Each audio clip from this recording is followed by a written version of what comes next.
You might say Jovita Foster always knew where she was heading, toward a career in law. She says that's partially due to her father. I was always a small child, and so I think my father was concerned that I'd be picked on or the world would roll right over me, and so he was always encouraging me to push back and to argue and to strive, and so it was a natural fit.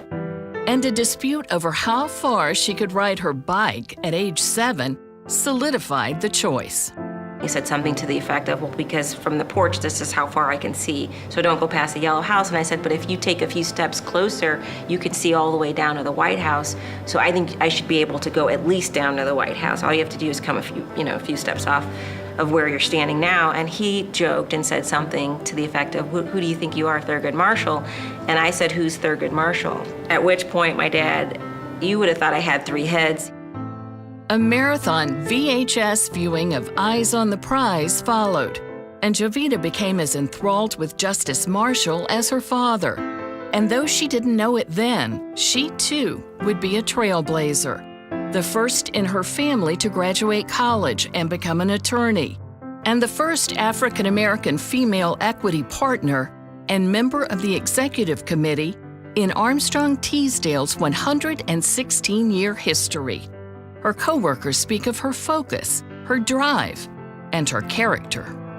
She is a trusted advisor for just about all of us, and that's really the most important thing that I think you need to know about her. We confide in her, we trust her judgment, we trust the way that she executes on things. Jovita practices employment law and chairs the firm's Diversity and Inclusion Committee, working hard so that maybe by the time her children are in the workforce, all the firsts have been achieved. I don't want my kids to have to add to the list of considerations the fact that nobody else has done what they intend to do before, who looks like them or, shares their demographic.